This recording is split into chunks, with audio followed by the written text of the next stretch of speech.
नमस्कार, जय हिंद, जय भारत, वंदे मातरम। सभी साथियों को स्वागत है आपके अपने प्यारे YouTube channel Ajay academy and motivator में।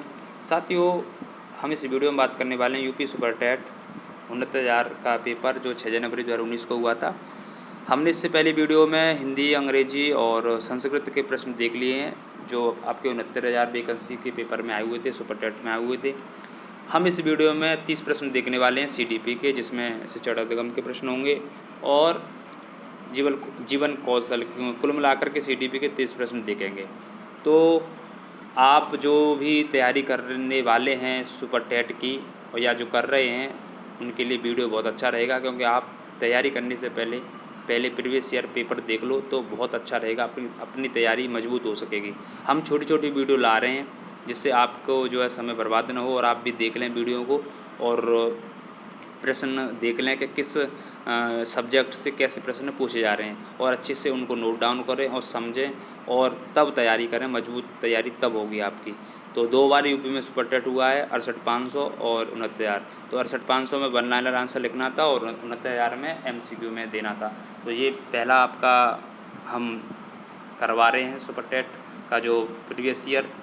उसके बाद धीरे धीरे जैसे ही समय मिलेगा तैसे ही वीडियो आपको अपलोड करते रहेंगे, छोटी छोटी वीडियो हर सब्जेक्ट की। ठीक है, अब इसके बाद हम साइंस की वीडियो लाएंगे जिसमें 10 प्रश्न होंगे। तो कुल मिलाकर के बाद आप सभी साथियों को शेयर कर दें वीडियो को, और चैनल पहली बार हो तो चैनल को सब्सक्राइब भी कर लीजिए और प्रश्नों को अच्छी तरीके से देखिए। चलिए हम स्टार्ट करते हैं अपनी वीडियो। तो पहला प्रश्न कह रहा है जीवन कौशल का मुख्य उद्देश्य क्या है। तो 4 ऑप्शन है। तो जीवन कौशल का जो मुख्य उद्देश्य है वो क्या क्षमता विकसित करना, और बी कह रहा है चुनौतियाँ एवं मांगों के अनुसार योग्यता का विकास करना, और तीसरा कह रहा है प्रत्येक प्रश्न का उत्तर प्राप्त करना, और डी कह रहा है अच्छा शिक्षक बनना। तो इसका आंसर बी सही होगा, चुनौतियों एवं मांगों के अनुसार योग्यता का विकास करना। अगला प्रश्न कह रहा है अभिप्रेरणा के मूल प्रवृत्ति सिद्धांत के प्रतिपादक कौन थे। क्या फ्रायड थे, क्या हल थे, क्या मैकडूगल, क्या मॉर्गन। तो इसका आंसर सही रहेगा मैकडूगल। अगला प्रश्न सहानुभूति कौशल में व्यक्ति क्या करता है। दूसरों की परेशानी को समझता है, क्या दूसरों को पसंद करता है, क्या दूसरों की इच्छा के अनुसार कार्य करता है, क्या हमेशा भ्रम में रहता है। तो सिंपल सा है, दूसरों की परेशानियों को समझता है। अगला प्रश्न पुरस्कार किस प्रकार की अवप्रेरणा है। क्या धनात्मक प्रत्यक्ष, क्या धनात्मक अप्रत्यक्ष, क्या ऋणात्मक प्रत्यक्ष, क्या ऋणात्मक अप्रत्यक्ष। तो इसमें पुरस्कार जो है वो धनात्मक प्रत्यक्ष अभिप्रेरणा है। अगला प्रश्न शिक्षा का अधिकार अधिनियम RT किस वर्ष प्रभावी हुआ था। 9 में, 10 में, 5 में या 2001 में। तो RT एक्ट जो है प्रभाव यानी लागू हुआ था वो 1 अप्रैल 2010 को। अगला प्रश्न कह रहा है मूल्य वह है जो मानव इच्छाओं की तुष्टि करे। यह विचार किसने दिया था। क्या अरस्तु ने, क्या ह्यूम, क्या अर्वन, क्या हॉफडिंग द्वारा। तो अर्वन ने कहा था ये बात, मूल्य वह है जो मानव इच्छाओं की तुष्टि करे। अगला प्रश्न निम्न में से कौन सा सामाजिक प्रेरक है। क्या आत्मगौरव, प्रेम, भूख, प्यास। कौन सा है सामाजिक प्रेरक। तो जो समाज से मिलता है मोटिवेशन वो है आत्मगौरव या प्रतिष्ठा, सम्मान। और ठीक है, और भूख प्यास ये आपके आंतरिक हो गए। ठीक है, अगला प्रश्न 43वां कह रहा अलग ढंग से कार्य करने तथा नए तरीकों का इस्तेमाल करने की योग्यता क्या कहलाती है। तो उसे क्या बोलते हैं, सृजनात्मकता, व्यक्तित्व विकास, नवीनता या जागरूकता। तो अलग से नया काम करना क्रिएटिविटी कहलाता है, सृजनात्मकता। ये ऑप्शन सही है। अगला प्रश्न व्यावसायिक निर्देशन का प्रयोग सर्वप्रथम किसने किया था। तो क्या मायर ने किया था, क्या पारसन्स ने किया था, क्या हॉग ने, क्या ब्रेवर ने किया था। तो साथियों इसका आंसर सही होगा, जो व्यावसायिक निर्देशन का सर्वप्रथम प्रयोग करने वाले थे पारसन्स, बी ऑप्शन। अगला प्रश्न कह रहा है कि NCERT ने शैक्षिक संदर्भ में निम्नलिखित मूल्यों में से किसको स्वीकार किया है। तो क्या सफाई व सच्चाई, क्या वह श्रम, क्या समानता व सहयोग, क्या डी कह रहा है उपयुक्त सभी। तो NCERT ने सभी को अपनाया है। तो ये हमने आपके 10 प्रश्न देखे। अगला प्रश्न अब जीवन कौशल के बाद शिक्षण के 10 प्रश्न होंगे। तो अगला प्रश्न आपका 106 से स्टार्ट है। कह रहा है कि निम्नलिखित में से कौन सा कथन शिक्षण के संदर्भ में सही नहीं है। तो ऑप्शन ए कह रहा है शिक्षण एक अंतःक्रियात्मक प्रक्रिया है, बी कह रहा है शिक्षण एक त्रिमुखी प्रक्रिया है, और सी कह रहा है शिक्षण एक प्रभाव निर्देशित प्रक्रिया है, और चौथा कह रहा है शिक्षण केवल कक्षा तक सीमित रहने वाली प्रक्रिया है। तो डी ऑप्शन इसमें जो है सही नहीं है। ये शिक्षण जो है केवल क्लास में नहीं होता, बाहर भी बच्चा सीखता है, अपने माता पिता से, दोस्तों से, सभी से सीखता है। अगला प्रश्न कह रहा है 7वां, प्राथमिक विद्यालयों में मिड डे मील कार्यक्रम प्रारंभ करने का मुख्य उद्देश्य क्या था। तो मिड डे मील क्या समाज विस्तार करना, क्या रोजगार वृद्धि करना, क्या नामांकन संख्या में वृद्धि करना, क्या अध्यापकों का विकास करना। तो मिड डे मील योजना किसके लिए की गई थी। शुरुआत के जो है बच्चों का जो है नामांकन ज़्यादा बढ़े, उनकी ज़्यादा एडमिशन हो और उनका पोषण अच्छा हो सके। और मिड डे मील योजना की शुरुआत हुई थी, ध्यान रखना, 15 अगस्त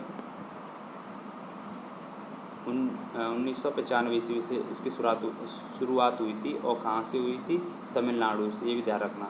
और अब इसका नाम क्या है, पीएम पोषण योजना है।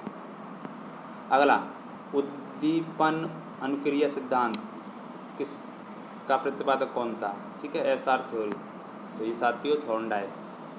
अगला प्रश्न, पढ़ने और लिखने की अक्षमता क्या कहलाती है। तो क्या ऑटिज्म, डिसलेक्सिया, डिस्प्रैक्सिया या अप्रैक्सिया। तो पढ़ने लिखने की क्षमता डिसलेक्सिया और लिखने व पढ़ने की क्षमता डिस्ग्राफिया, ध्यान रखें। अगला प्रश्न, किसने कहा नवाचार एक ऐसा विचार है जिसमें व्यक्ति नवीनता का अनुभव करता है। किसने कहा ऐसी बात। तो ऑप्शन ए कह रहा है बर्नेट, बी कह रहा है रोजर्स, और सी कह रहा है माइल्स, और डी कह रहा है एलेन। तो साथियों देखो, ये कम से कम 2-3 तो कथन आते हैं मनोवैज्ञानिक के, तो कथन भी तुम्हें या लर्न करने पड़ेंगे अच्छी तरीके से बुकों में से पढ़ के। तो ये था रोजर्स का। अगला प्रश्न, भारतीय शिक्षा के इतिहास में सर्वप्रथम किस समिति ने अपव्यय एवं अपरोधन पर विचार किया था। तो क्या हार्टेंग समिति, यशपाल समिति, मेहता समिति, जाकिर हुसैन समिति, किसने जोड़ दिया था। तो हार्टेंग समिति ने। अगला प्रश्न, परम शून्य की स्थिति कब होती है। तो मापन के 4 प्रकार हैं, एक तो नामित स्केल, अंतरित स्केल, क्रमित स्केल और आनुपातिक। तो किस में परम शून्य होता है। तो ये आनुपातिक स्केल में परम शून्य की स्थिति होती है। अगला प्रश्न, पाठ प्रस्तावना कौशल का मुख्य संघटक क्या है। तो पाठ प्रस्तावना कौशल का मुख्य संघटक जो है पूर्व ज्ञान। क्लास में कोई भी टॉपिक पढ़ाने से पहले बच्चे का पूर्व ज्ञान देखा जाता है ना, तो ये सही आंसर। अगला प्रश्न, एनसीईआरटी द्वारा राष्ट्रीय पाठ्यचर्या की रूपरेखा कब प्रस्तुत की गई थी। साथियों 86 में, 92 में, 5 में या 2009 में। तो 2005 में। अगला प्रश्न कह रहा है कि शैक्षिक प्रशासन उपयुक्त विद्यार्थियों को उपयुक्त शिक्षकों द्वारा समुचित शिक्षा प्राप्त करने योग्य बनाता है, जिससे वे उपलब्ध अधिक साधनों का उपयोग करके अपने प्रशिक्षण से सर्वोत्तम को प्राप्त करने में समर्थ हो सकें। यह परिभाषा किनकी है। तो बताओ, अब 2 परिभाषा हमने देखी थी, अब ये तीसरी परिभाषा, मतलब कुल मिलाकर के देख लो 3-4 परिभाषा पूछी जाती हैं, तो इनको अच्छे से फेयर में लिखो, क्योंकि यही बार बार रिपीट हो जाएंगी। तो इसका आंसर सही माना है तीसरा, वेलफेयर ग्राहम द्वारा। अगला प्रश्न कह रहा है भारतीय पुनर्वास परिषद की स्थापना किस उद्देश्य के लिए की गई थी। तो दूरस्थ शिक्षा के लिए, पर्यावरण के लिए, दिव्यांगजन की शिक्षा के लिए, या इनमें से कोई नहीं। तो भारतीय पुनर्वास परिषद की स्थापना दिव्यांगजन की शिक्षा के लिए की गई थी। इसकी सिफारिश की गई थी 1986 ईस्वी में, और इसको संसद द्वारा पारित किया गया था 1992 ईस्वी में। और ये भारतीय पुनर्वास परिषद का जो गठन हुआ था वो 22 जून 1993 में हुआ था। तो ध्यान रखना, सिफारिश 86 में, पारित 92 में और गठन 22 जनवरी 1993 में। और कार्य क्या है, दूरस्थ दिव्यांगजन की शिक्षा के लिए। ठीक है, आगे अगला प्रश्न कह रहा है विकासात्मक दिशा का नियम क्या है। विकासात्मक दिशा का नियम, ये ऑप्शन कह रहा है मस्तकाधोमुखी नियम, और बी कह रहा है निकट से दूर, और तीसरा कह रहा है ए और बी दोनों। तो विकास मस्तकाधोमुखी भी होता है और निकट से दूर भी होता है, तो इसका आंसर तीसरा सही होगा। अगला प्रश्न, मार्गरेट मीड के अनुसार व्यक्ति विभिन्नताओं के लिए सर्वोत्तम महत्वपूर्ण घटक क्या माना है इन्होंने।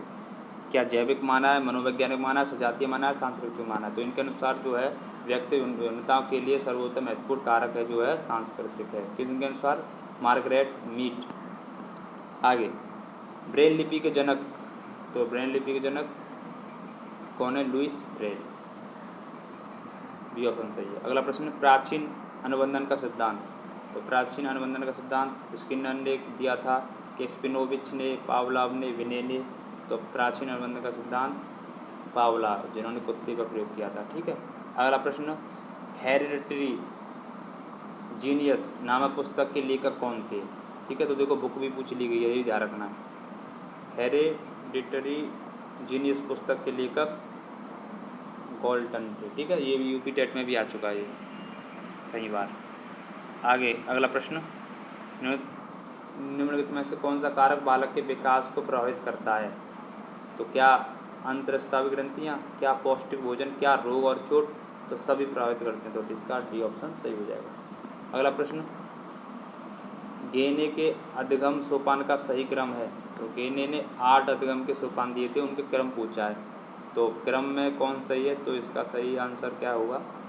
तीसरा सही है। सब प्रत्याधिगम के बाद नियम आता है और नियम के बाद समस्या समाधान, समस्या समाधान अंतिम है इसका। ठीक है। अगला प्रश्न, सृजनात्मक समस्या समाधान की वह अवस्था है जिसमें व्यक्ति समस्या पर ध्यान नहीं देता है। तो ये सृजनात्मक समस्या समाधान की कौन सी अवस्था है जिसमें व्यक्ति जो समस्या पर ध्यान नहीं देता है? तो अनुवादन, प्रदीप्त, उद्भवन या आयोजन। तो उद्भवन पर एक ऐसी अवस्था है जिसमें समस्या पर ध्यान नहीं देता है। अगला प्रश्न क्या है, राष्ट्रीय अस्थि विकलांग संस्थान कहाँ है?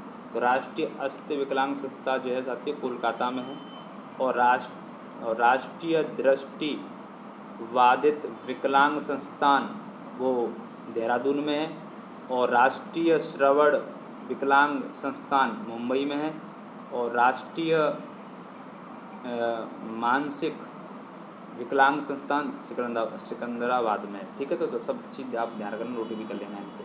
तो ये हमारे प्रश्न CTV के 30 प्रश्न थे। वीडियो कैसा लगा कमेंट करके बताएं, और सभी साथियों को शेयर भी कर दें BTC BEd के सभी ग्रुपों में, जिसमें उनकी तैयारी मजबूत हो सके। ठीक है साथियों, मिलते हैं अगली वीडियो में। अब हम मैथ या साइंस के प्रश्न लाएंगे 69,000 वैकेंसी के। ठीक है, जय हिंद, जय भारत, वंदे मातरम, जय सीताराम।